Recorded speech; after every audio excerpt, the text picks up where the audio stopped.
जय Badri Vishal, welcome back to new blog of Ashu's fun TV. Ashu fun TV के नए blog में सब लोग स्वागत है। होपफुली सब लोग बढ़िया फर्स्ट क्लास होंगे। तो दोस्तों फाइनली भाई साहब समय आ चुका है मेरे वापस से अपने उत्तराखंड जाने का। कल ऑफिस गया था, थोड़ा मीटिंग वगैरह करनी थी, तो बेसिकली वो हो चुकी है और वापस से अब निकल रहे हैं पहाड़ों में। और बड़ा मज़ा आने वाला है अब गाँव में ना, क्योंकि दिल्ली में तो कुछ कंटेंट ही नहीं था भाई। लोग परेशान हो गए कि घर ही घर में भाई 8-10 मिनट का ब्लॉग बना के डाल दे रहा था। बट यही है कि कुछ व्यूवर्स हैं जिनको रोज़ कुछ ना कुछ अपडेट चाहिए होती है मेरी, तो इस वजह से मैं उनकी खुशी के लिए, और फिर मेरा भी रहता है कि यार चलो रेगुलर कोई बात नहीं, कुछ कंटेंट इतने अच्छे नहीं होते तो कोई बात नहीं, बट रेगुलरिटी होनी ज़रूरी है। इसीलिए फिर मैं घर के मतलब जो डेली लाइफस्टाइल वाले ब्लॉग वही डाल देता था, क्योंकि यहाँ पे कुछ इवेंट भी नहीं हो रहे ना, कुछ ऐसा हैपनिंग्स हो रहा है ऑफिस में या घर पे भी, तो मतलब क्या ही दिखाऊँ, वही फिर एक कमरे से दूसरे कमरे में जा रहा हूँ वही दिखा रहा था। बट कोई बात नहीं, अब गांव चल लेंगे। गांव में पंचायती चुनाव होने वाले हैं और बहुत एक्साइटिंग ब्लॉग बनने वाले हैं, क्योंकि बहुत कुछ होने वाला है इस बार पंचायती चुनाव में। तो बस उसके लिए आप लोग तैयार हो जाइए। बाकी अभी फिर से मैंने कपड़े धो दिए हैं, मेरा रूटीन यही है गर्मियों में डेली कपड़े ही धुल रहे हैं, दूसरे दिन तीसरे दिन, क्योंकि कपड़े बहुत ज़्यादा मतलब एक ही बार पहनो तो पसीने से तरमर हो जाते हैं। तो इसीलिए अभी कपड़े धो दिए मैंने कहा सारे कपड़े धो धा के तय लगा के और उसके बाद गाँव निकल जाएंगे। तो बस अभी छत में जरा इनको सुखा के आता हूँ और उसके बाद फिर गाँव जाने की तैयारी करता हूँ। तो दोस्तों आज भी धूप तो ज़्यादा आ नहीं रखी, पर गर्मी तो बराबर ही है। बाकी इधर कपड़े सुखा दिए हैं भाई साहब, चादर भी धो दी आज। तो बस अब थोड़ी देर में सूख जाएंगे, उसके बाद फिर इन्हें पैक कर देंगे। दोस्तों तो अभी बढ़िया से कपड़े सुखाने तो डाल दिए मैंने ऊपर छत पे। और क्या कहते हैं, अभी मैं जा रहा हूँ ज़रा मार्केट। तो गांव जब भी जाओ, गांव के लोगों की दो ही रिक्वायरमेंट होती है, एक तो चाय पत्ती लिया ना चाय पत्ती बोल रहा हूँ, चाय पत्ती लिया ना, और एक होता है उनका कि साबुन लिया ना, कि बल्कि यहाँ महंगी मिलती है। तो अभी चाय पत्ती तो मैं लास्ट टाइम ले गया था मम्मी लोगों के लिए, और अभी मैं ले जा रहा हूँ साबुन। बाकी मेरे भी बैग ज़्यादा हो जाते हैं, इसमें लैपटॉप आ गया, बाकी और भी जो व्लॉगिंग की एसेसरीज़ होती है वो रख लेता हूँ, और एक उसमें कपड़े वगैरह रख लेता हूँ। तो अभी पहले मैं ज़रा साबुन वगैरह लेके आता हूँ ज़रा मार्केट से।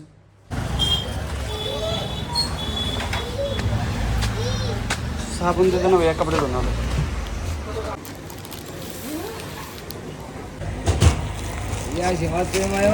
मौज मार रहे हैं दोस्तों। तो बढ़िया से साबुन वगैरह ले आया था मैं, और ये देखो दोनों बैग हो चुके हैं पैक। तो बस अब सीधे निकलते हैं यहाँ से हम आनंद विहार रेलवे स्टेशन।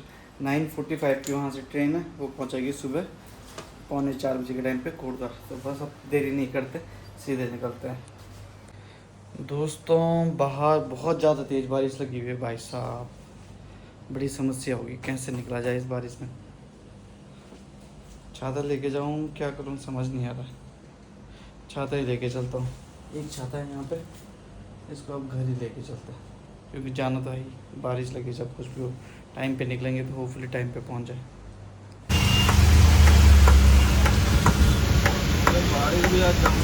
जम के दोस्तों 5 मिनट लेट हो गया मैं और ट्रेन छूट गई है।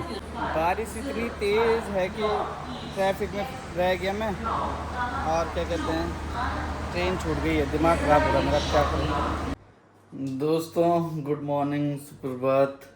कल तो भाई दिमाग ख़राब हो गया यार, बारिश इतनी तेज़ आई और क्या कहते हैं मैं ट्रैफिक में ही फंस के रह गया, और इस वजह से मैं कल गाँव ही नहीं निकल पाया। मतलब मैं ठीक 5 मिनट लेट हुआ, वो इतना दिमाग ख़राब हुआ ना मेरा। उसके बाद फिर मैं घर आया, ऑटो बुक करके, यहाँ से भी ऑटो बुक करके गया था, क्योंकि कैब तो आई नहीं रही थी अंदर। कैब वाले कह रहे कि बारिश हो रही है, कैंसिल कर रही, इस वजह से और लेट हुआ। फिर बाहर गया मेन रोड पे, फिर वहाँ से ऑटो लिया, और ऑटो ने भी मतलब ऑटो अपने हिसाब से सही चल रहा था, वो तो मतलब शॉर्टकट भी ले गया पर वहाँ भी हम फंस गए और इतना लेट हो गया कि पूछो मत, दिमाग ख़राब हो गया। मतलब ठीक 5 मिनट लेट पहुँचा, और बार कभी कभी ना रुक जाती थी वहाँ पे 5 मिनट तक।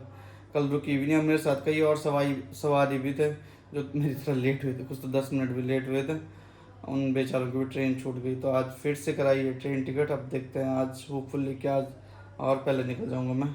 कोई बात नहीं, वही रेलवे स्टेशन में जाके ट्रेन में बैठ के काम कर लूँगा, बट आज टाइम पे निकलना है, क्योंकि कल इतना दिमाग ख़राब हुआ। एक तो यहाँ से ऑटो बुक करके भी गया, फिर वहाँ से जल्दी जल्दी में भागा कि भाई पहुँच जाऊँ, ट्रेन पकड़ लूँ, बट ट्रेन पकड़ ही नहीं पाए। तो तो फिर पूरा दिमाग ख़राब हो गया। उसके बाद फिर बारिश में वापस घर आया। वापस आने के लिए भी भाई कैब ही नहीं हुई। एक तो रेलवे स्टेशन के अंदर कैब वाले आने को पता नहीं क्या मना करते रहते हैं कि नहीं नहीं और अंदर नहीं आएंगे, बाहर आओ बाहर आओ। और इतनी बारिश हो रही थी कि भाई आदमी कैसे जाएगा बाहर। फिर वहीं से ऑटो करा, फिर ऑटो वाले ने घर छोड़ा। फिर उसके बाद बचा हुआ ऑफिस का काम करा, फिर लेट नाइट को सोया। फिर अभी सुबह उठ गया हूँ, थोड़ा फ्रेशन अप होते हैं, नहाते धोते हैं बढ़िया से और नाश्ता वगैरह बनाते हैं, फिर जाने की तैयारी करते हैं। दोस्तों तो अभी बढ़िया से छत पे आ गया था मैं, और क्या कहते हैं मैंने सोचा कि जरा मौसम देख के आते हैं क्या हाल है मौसम के। तो थोड़ी देर पहले तो बारिश वगैरह हो रही थी, बट अभी बारिश बंद हो गई है, थोड़ा ठीक सा हो रहा है मौसम, साफ सा हो रहा है। और गली के कुछ ऐसे हो रखे हालात। बारिश सुबह भी मतलब बारिश हो रही थी। तो अभी चलते हैं ज़रा नीचे, कॉफ़ी वगैरह बनाते हैं बढ़िया से। दोस्तों गर्मा गर्म कॉफ़ी तैयार हो चुकी है भाई, मस्त फर्स्ट क्लास। और इधर नमकीन है, भुजिया। ये भुजिया दी थी सुमित भैया की मम्मी ने ना, जब हम वहाँ से वापस आ रहे थे। और बिस्किट भी दिए थे कुकीज़ उन्होंने, वो भी बड़े अच्छे थे। तो बढ़िया से अभी कॉफ़ी का आनंद लेते हैं भुजिया के साथ। बिस्किट तो मैंने ख़त्म कर दिए सारे। आंटी कह रहे तो कुछ खाता नहीं है, तो इसलिए तेल नमकीन और भुजिया रख रखी थी सुबह सुबह बोल के। नाश्ते में चाय या दूध या जो भी बनाएगा उसके साथ ये खा लेगा। तो बस खाते हैं बढ़िया से, और उसके बाद फिर ऑफिस का काम भी करना है भाई। दोस्तों तो ये अपना बेसिक सा सुबह का नाश्ता, कॉफ़ी और क्या कहते हैं भुजिया। तो कॉफ़ी तो मैं मतलब ठीक ठाक ही बना देता हूँ, बढ़िया बढ़िया सही है, ज़्यादा मीठा भी नहीं। तो गर्म बहुत है, ज़्यादा नहीं पी रहा अभी, नहीं तो जीभ जल जाएगी। दोस्तों तो नाश्ता पानी तो कर लिया है, आप ज़रा ऑफिस का काम करते हैं, ऑफिस का काम निपटाते हैं टाइमली। वैसे कल भी ठीक ठाक हो गया था मेरा काम ना, ऑलमोस्ट 80% मैंने काम कर लिया था। 20% जो ऑफिस का काम था वो मैंने सोचा था कि मैं ट्रेन में कर लूँगा आराम से जाते हुए, क्योंकि मतलब हो ही जाता है ट्रेन में बढ़िया से ऑफिस का काम। इसीलिए मैं ट्रेन प्रेफर करता हूँ, क्योंकि एक तो कंफर्टेबल सफ़र रहता है, ऊपर से अपना ऑफिस का काम भी मतलब निपट जाता है उसमें बढ़िया से। मतलब बीच में नेटवर्क आ ही जाते हैं, बैठ के आराम से हो जाता है। उसके बाद फिर अपना सो लो 2-4 घंटे जितने बचते हैं। आज थोड़ा और जल्दी काम शुरू कर देते हैं, ताकि आज और टाइमली निकल जाए हम रेलवे स्टेशन की ओर, जिससे कि टाइमली ट्रेन पकड़ लें भाई। बाकी अब गांव में पंचायती चुनाव हो रहे हैं, पता नहीं बारिश हो रही है किस हिसाब से उन्होंने इस टाइम पे करवाए हैं। अगर बरसात में नहीं होते ना चुनाव, तो और भी जो वोटर्स हैं जो दिल्ली एनसीआर में रहते हैं, उनका गांव में वोटिंग लिस्ट में नाम है तो वो भी देने आते हैं। बट अभी बड़ी समस्या, अगर उस टाइम पे बारिश हो गई तो बहुत सारे वोटर्स का तो आना कैंसिल हो जाएगा, क्योंकि लोग सोच रहे हैं वोट देने आ जाएं, क्या पता रोड टूट गई फिर वहीं फंस जाएंगे ना, सब ड्यूटी वाले हैं या कुछ लोगों के बच्चे स्कूल पढ़ते हैं। तो बड़ी समस्या है, या तो जून में हो जाती इलेक्शन या तो बाद में होते तो वो ज़्यादा बेनिफिशियल था।